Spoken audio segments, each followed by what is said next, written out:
Hey there, welcome to episode 130 of the Let's Innovate for Vegas audio program. I am your host, Managing Director of the Innovate for Vegas Foundation, Dan Hugo. We're recording this episode at 5:27 in the morning of Tuesday, August 12, 2025.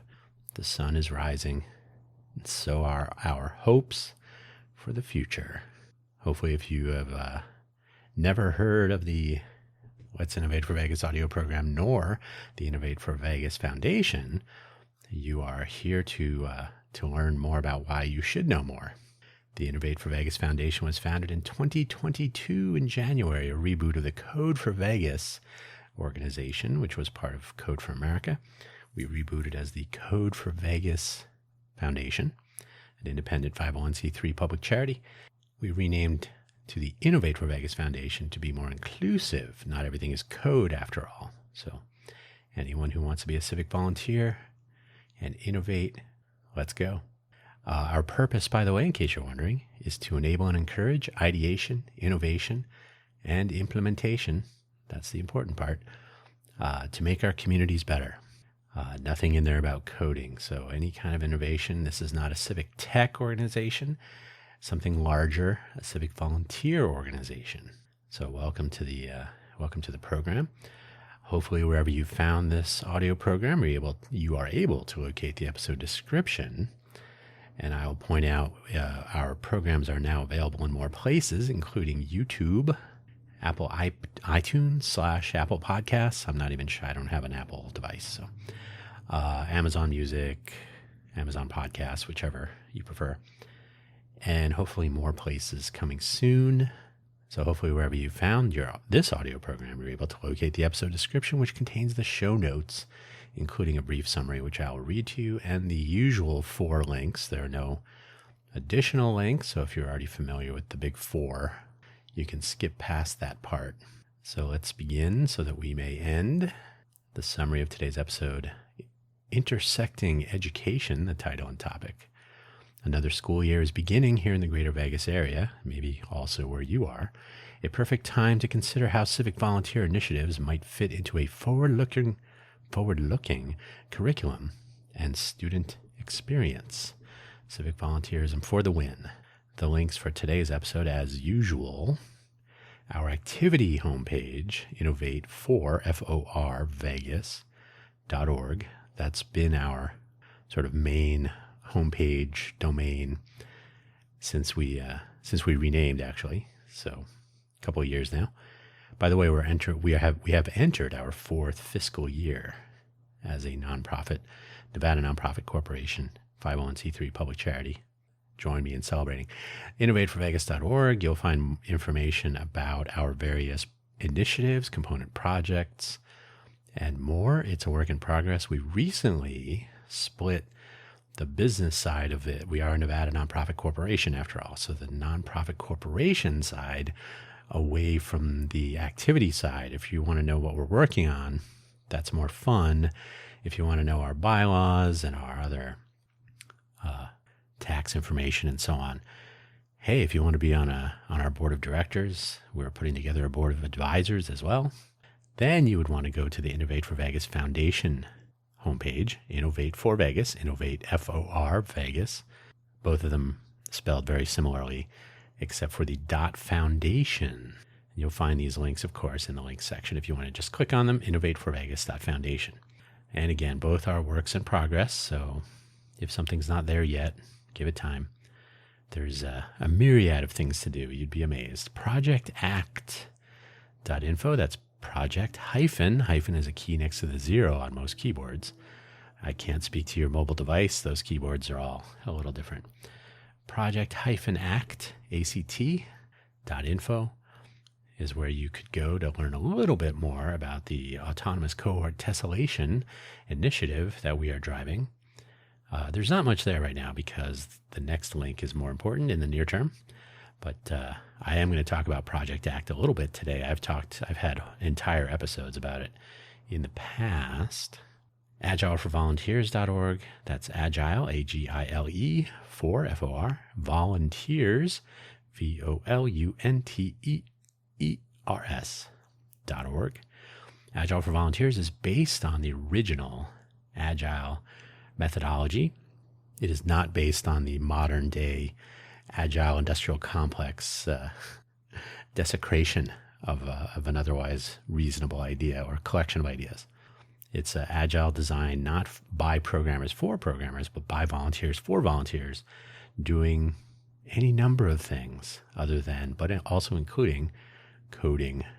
agileforvolunteers.org. So now on with the show. Civic volunteerism. This is just an introductory treatise, I suppose. Civic volunteerism is a case against AI, rather a case against using AI in place of learning and doing. So first of all, I want to emphasize that we are leaning heavily into human volunteerism. AI tools are interesting and maybe useful, especially in a paid work environment, a for-profit company trying to get time to market down to 0 and adding more. I've never coded in my life, and now I can build applications with security holes and so on. But the bulk of the time, effort, and expertise contributed by civic volunteers is a part of a personal and group education and achievement journey. Add that word in there. Forgot that. Journey. So using tools is great. Using tools to obviate effort, not so much. So when you volunteer your time, you can volunteer your time, but if you're volunteering to just type in a prompt in a chat, in a GPT client chat tool, or similar in an AI-enabled IDE, and that's an integrated development environment, if you're doing that and someone else is doing actual work, then which of you is really volunteering? Oh, I just bumped into the microphone, sorry. So the cover art for this episode includes an AI-generated Venn diagram illustrating the intersection of civic volunteerism and education. Now, I did a little section of a previous episode about the use of AI to generate parts of cover art for the audio programming, because I'm generally against using AI to do work for us. But as a tool, it's a tool, right? It's a topic of this very episode, actually. If you take the intersection part, if you take a closer look, we can see that it contains errors. The cover art contains errors. Why? Because AI does not actually know nor care what it is outputting in response to our prompts. Hopefully, civic volunteers do care. That's part of the process. It's part of the education. It's part of the interaction and engagement. Ideally, it will be part of a co-creation effort as well. AI just doesn't do that. There will be angst expressed, no doubt, because surely AI is set to replace people doing everything. But we are hanging on to the notion that humans can make their communities better by working with the humans around them as part of a cohort or part of our neighborhoods and beyond. So the whole team of Agile includes people, all the people working on an initiative and a component project, the people in the communities, the people out in the world. They can all be a part of an overall process. What does AI care about any of that? I'm going to tell you about Coder Dojo briefly. Many years ago, I met a co-founder, there were several, of Coder Dojo, an international notion and legal entity in a variety of countries, and the respective legal infrastructure to establish volunteer STEM learning cohorts all around, designed to fill in the gaps found in so many places in existing education systems where software and hardware pursuits, basically maker projects, were out of reach of the existing curricula. In other words, a lot of school districts, not even in the U.S., but including the U.S., but in a variety of countries, they just weren't able to meet the needs of an ever-accelerating STEM learning gap or teaching gap. And it was easy enough, I suppose, to begin with computing. STEM is, let me see if I can remember this. It's science, something, engineering, and math. Science, technology, engineering, and math. Is that right? I'm going to totally look that up. I haven't even thought about that in forever. Science, technology, engineering, and mathematics. I should have said maths.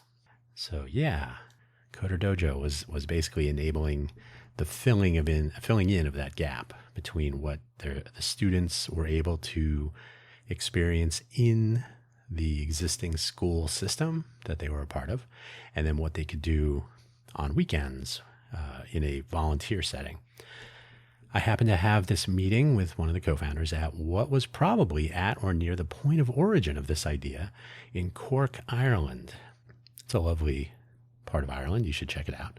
There I saw the implementation in action with parents, laptops, and young people below legal adult age. Think K through 12-ish. The idea is to work with school-age kids, not to start bringing in, college kids, older folks. This is aimed squarely at students. Probably not kindergarten. I think the youngest people I met were about 10. That's about fifth, sixth grade or so, fifth grade, maybe. Pursuing their interests, whether learning in a lecture-like setting, that was a possibility. I think somebody was teaching JavaScript, somebody else was teaching web. I think one person was teaching some hardware, some maker-style Arduino hackery. So lecture-like setting, how to build a website or work with Arduino, like I said, or working in little groups or individually on their ideas. So what I saw was examples of those, and that was the general idea. These were essentially pedagogical pursuits, self-directed learning, but with the others around doing their thing as well, with the possibilities of collaboration and additional tutelage, like working out at a gym, getting a spot, so you can push beyond your regular limits, taking a class here and there, basically a dojo, focused on code because this was a thing found lacking in so many places, a STEM education that leaned into implementation in a computing context, and that may still be true today, but there can and is more to it than all of it than simply writing code.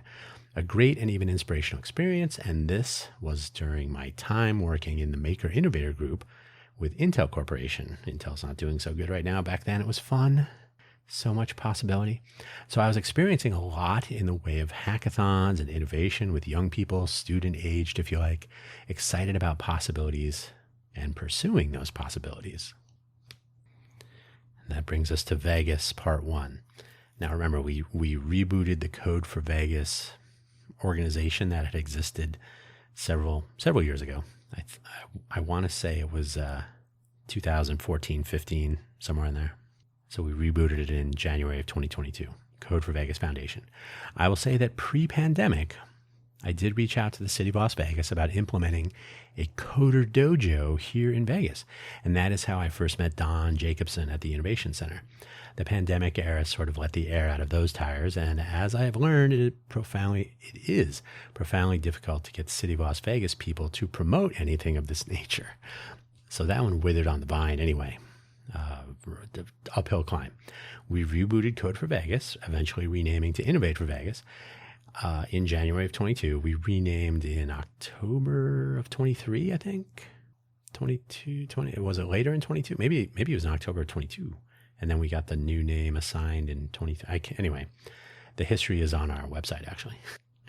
So I don't have to remember it. And here again, we engaged Don at the Innovation Center, who was a rare, extremely supportive individual within the city infrastructure. So he was working with this he worked as staff at the city of Las Vegas. So we had our monthly hackathon meetup on the calendar at the International Innovation Center in downtown Las Vegas. It was quite an arrangement. It was largely secret though, or maybe just dramatically underpromoted by anyone but us, and word of mouth. But it was there, and it was nice to get that level of interest and support from somebody. Reaching out to schools, to educators, and to anyone in the education space was largely unproductive. Sad to say, there was never a clear sense that those in the education space actually understood, or grokked, if you know that term, what it was we were trying to accomplish, not a complete mismatch. And surely we can, and this was a couple of years ago, so we can always be improving our story and our methodology, which I think we have. But this was obviously an obstruction to get around, or over or under perhaps, and I am not really sure we came close to doing that at the time.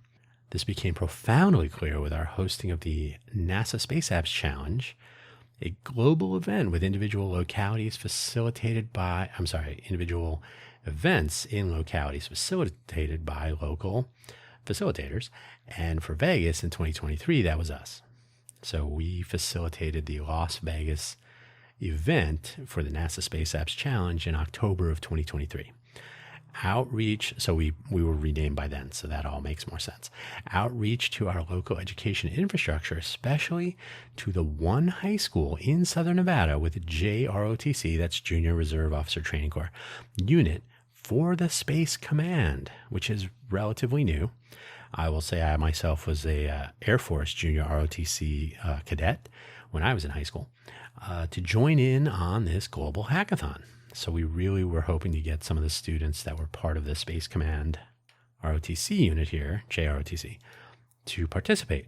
And all of that fell flat. Very difficult to get anyone to respond in any way, much less proactively. And that was, this marked the end of local outreach in this manner, at least for the time. We decided to reach out farther. Yes, farther, not further, farther.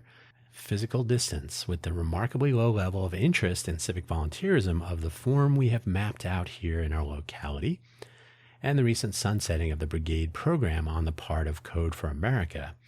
It seemed interesting to consider reaching out to former brigade members who were no longer part of a brigade. And by the way, a brigade was a group of volunteers that were essentially fiscally sponsored by and sort of overseen and maybe even project managed by the Code for America organization, which is itself a civic tech nonprofit public charity organization based in California, the Code for America Labs. So people who are no longer part of a brigade like this and newcomers to the whole notion who had never been a part of any brigade or a Code for America, to see if there were or are possibilities to collaborate at a distance. This is not a trivial undertaking by any means, but during this pivot of sorts, we re-examined our project agenda and adjusted it to be non-Vegas specific.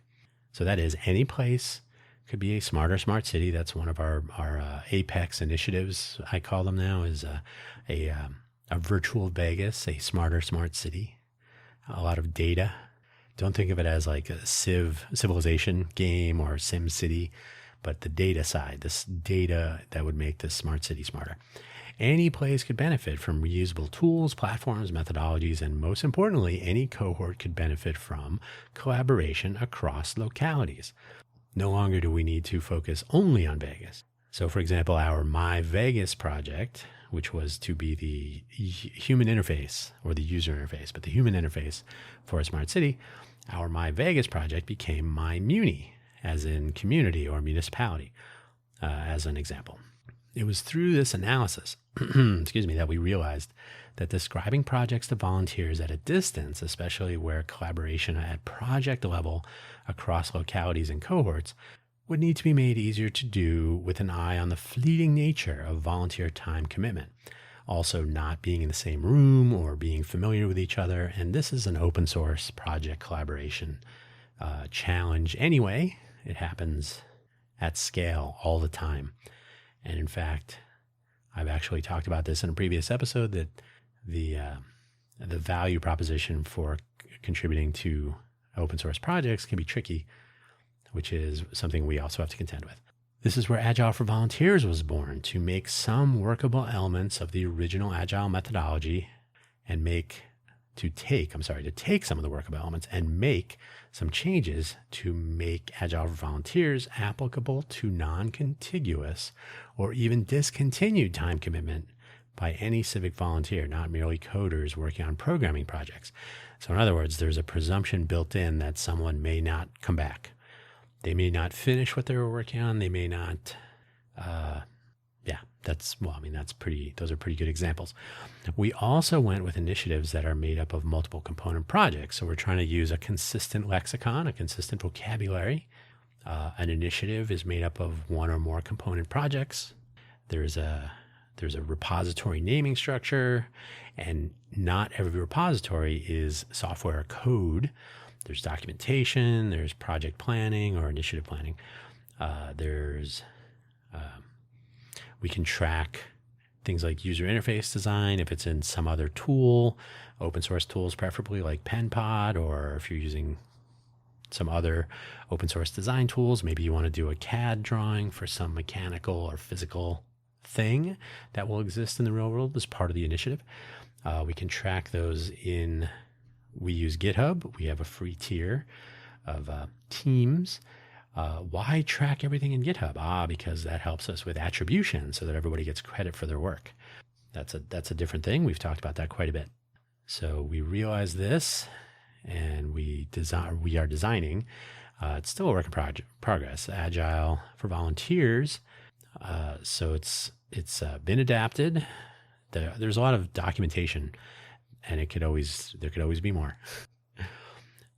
So that we can tune it to people who are only available now and then, who are not completely familiar. Like maybe they can jump in on a project because they have some time for a week or two, an iteration.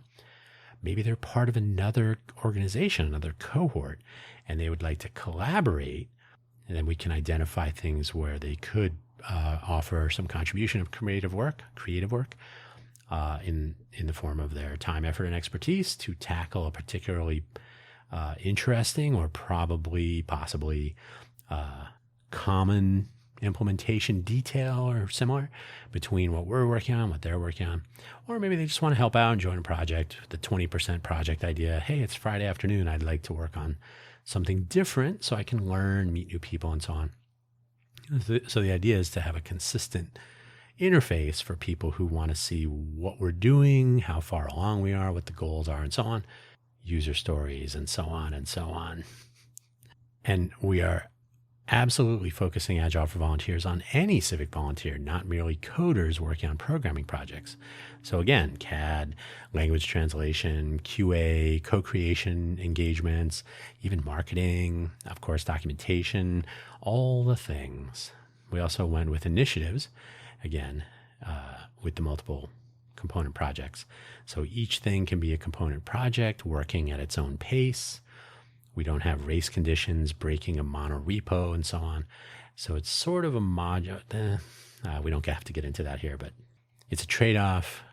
It may seem complex, but the idea is to enable different groups and subgroups, possibly from other cohorts, not a part of Innovate for Vegas Foundation, to collaborate and work together at different rates and paces and so on. Even different languages or different tools. The list goes on. So all of this brings us to Vegas Part 2, which we haven't quite reached yet, maybe now, with the 2025-2026 school year beginning as I record this episode. I can't remember if it begins like next Monday or did it begin yesterday? It might be next Monday, 18th. I have to be honest, I don't really keep track of school days. And with some potential opportunities in the air to try some novel ideas and engagement, these are certainly interesting times. The first thing we want to do is deploy the Challengers platform. I think I've talked about this in at least one previous episode. On the surface, a simple idea: connect interested individuals and teams of individuals to challenges, contests, hackathons with prizes, and recognize participation. Participation? Can I speak now? Recognize participation in a public way, with all the caution around handling minor data, as in minor young people, especially hanging all of that on parental consent and even participation. I always tell people, if you want to participate in what we're doing, bring your parents. They may enjoy what we're working on and want to participate themselves. So the idea is to advertise, recognize, and celebrate events, teams, participation, right? It could go without saying, but I will say it. Teachers, people in the education environment would help quite a bit if they were to become interested in students in their classrooms or within their purview. So maybe they're not teaching in a classroom setting, but they work with students, etc. Within their purview to take on community elevation initiatives, maybe the things we're working on or maybe something else. Potential after-school club-like activities mentored by teachers with parental permission, of course. Maybe even support and recognition by the school, engaging, and other students and other teachers. Engaging with our initiatives and component projects by way of the Agile for Volunteer tools and methods. That would be nice. working with user stories and tasks, learning about collaborative efforts, and even co-creation with whole team participation. And if you're familiar with Agile, and as I've intimated, the whole team includes the people out in the world, if you want to call them users, the people that will benefit from the work you are contributing to civic volunteer community elevating efforts. So co-creation is where you bring people that are going to be using what you're working on into the development process, the iteration, the discussion, the development of user stories, and so on. The example I always give is if you prepare a meal for someone and they sit at the table and you present the results of your cooking effort, what's the first thing you ask? They taste it. How is it? That is co-creation. In fact, if you let them in the kitchen earlier, that's even more co-creation. Co-creation has, I think, at least 4 different levels of participation and engagement for another time. Of course, students and recent students are nearly ideal, to contribute time, effort, and expertise. And I always try to say those things together. Civic volunteer time, effort, and expertise. They're all 3 important factors.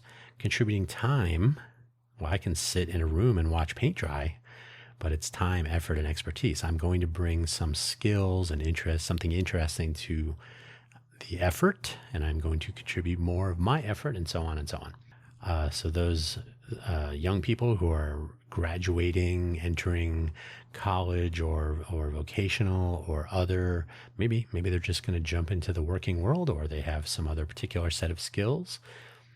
So these are the sorts of people that might be interested in honing their skills or learning a bit more practicality, that they, whatever expertise they may possess or want to develop in those early times. Maybe they want to contribute that to community elevation initiatives in more substantial ways than they may have experienced while they were students up through graduating or finishing high school. None of these are about coding specifically. There are many ways to volunteer creative work for community elevation, which is where what we are aiming for is a superset, which is where what we are aiming for, is a superset of civic tech. Civic tech is something you will hear about quite a bit in this space. Code for America focused on civic tech, even though even civic tech cohorts or organization will say most of the time that they are not limited to merely tech. So that's usually a disclaimer right up front, but we just dropped a confusion. Innovation takes all forms by all with an imagination and a desire to make things better. So basically, as the school year begins, kind of want to start with the challengers notion. There's a couple of hackathons coming up. There's the NASA Space Apps Challenge again in October, as far as I'm aware. I think they're doing it this year again. We facilitated in 23. They still had it going. I think that was the 11th year. So as far as I know, they will have it again this year. There's the U.S. Congressional Apps Challenge, the U.S. Congressional Art Competition. So not everything is coding. And there are more. There are so many hackathons and possibilities to participate in these, what I call ticking clock co-opetition style events. Sometimes there are prizes. And certainly, if I may say, the local media in the greater Vegas area does an awful job of recognizing and celebrating the people who participate and succeed, let's say, in these activities. So it's time to point out when these things are happening in our global innovation hub, or as I like to say, in our emerging culture of innovation. So let's talk about Project ACT a little bit. One of the things that is lacking, and in my opinion was lacking with Code for America and their volunteer brigades, was proper and highly visible recognition of volunteer contribution to their projects. A surprisingly large number of people had never heard of Code for America, as I've asked in my travels, and certainly not of the volunteer brigades, nor of any of the contributions to various undertakings. And if I may, Code for America did an awful job of highlighting the contribution by volunteers. Their press releases and other marketing and announcements and so on often highlighted Code for America employees not so much the volunteers. And I didn't really care for that. Like the Challengers initiative that we have on the table for our local innovators here, although that initiative would certainly work anywhere, there's no reason to only focus on Vegas, but it is certainly something that we will focus on Vegas in implementing that and deploying it. Here we want everyone to be able to know about these works. Discovery of who's working on what, who's contributing their time, effort, and expertise. Not everything is code, so it could be anything. We want to make sure that people get that recognition and celebration, especially if we can implement something, give it to the world to try out, see if we've fixed any problems, made anything better, iterate, get some bug reports, some feature requests, go back, try it again. So the autonomous cohort tessellation, that's Project ACT, autonomous cohort tessellation. And tessellation is a mosaic. And I will say, why not just use the word mosaic? Well, we initially formed Project ACT as the autonomous cohort transformation, which was to help other brigades if they wanted to become independent, as we had done. So we never rejoined Code for America, and so some people expressed an interest in pursuing that path. So autonomous cohort transformation. But then as the brigade program was shutting down, as it was sunset by Code for America, I said, well, we can still help people form if they want to get a cohort up and running, but we can also look at some of the challenges that will now exist even more so with discovery of cohorts of one or more people working on community elevating projects or initiatives. How do people find them, either for collaboration or to just know that they exist, and to make their efforts easier to identify for potential collaborators? That's a big one. Sure, you can look on Google or now maybe some GPT search with your favorite chat client. These could help with this outreach, but they just don't. Well, here the idea is to have a very explicit opt-in scheme for discovery where you're very explicit about what you're working on. You can point to your Agile for Volunteers implementation, so you can describe what your initiative is and its various component projects and user stories and tasks and where you are in iterations and also all sorts of things. You don't have to, so they're totally separate, but they are designed to work together. So you can opt in to the scheme for discovery, aimed specifically at establishing connection, communication, and collaboration, the 3 C's. These are all possibilities among cohorts with similar goals. So in my vision of one particular use case or scenario, hey, we're working on some tools to enable people to use our local public transit system using some open source software that we're developing. I wonder if anyone else is doing this. Well, you can search in Google, you can search in GitHub, you can search on GitLab, you can search in any number of places. Oh, that's a lot of searching, and you're probably going to get millions of results. But is there anybody working on this now?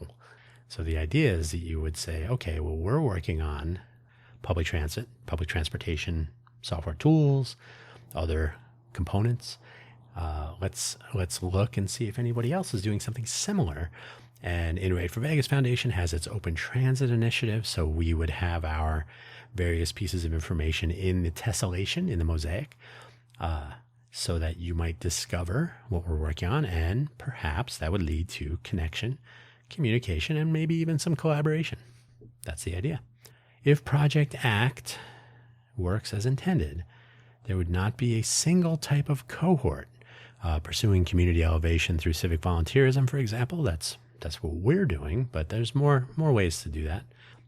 But any type of cohort, that is not actually an invention of anything new so much as remembering that this is a challenge that had already been kind of solved. There were already some solutions on the table for all to use and build upon, the social network that could have been, as it's often described. So that is the approach. Use technology that has been proven and is still in use today. We're not digging up some COBOL code. This is all stuff that's already out there. And as it happens, these also fit into some modern decentralization efforts that will also be a part of some of our own initiatives, including everything I've described today. And we hope to apply these tools and methods to, for example, Hacktoberfest or something like it. Participants could do something very similar. They don't have to be civic volunteers. They might just say, hey, I would like to find something to contribute to that matches my interests, my skill set, my background. I'm not necessarily a coder, or maybe I am a coder. Have you ever looked for a Hacktoberfest tagged repository in GitHub? You might get tens of thousands of responses in the search results. That can be daunting. And then, of course, all the ones that show up first get all the attention, and the people managing those repositories or those projects become frustrated. Those are actual conversations. So hopefully something like this would enable a little bit more steerable discovery, we could say. We'll see.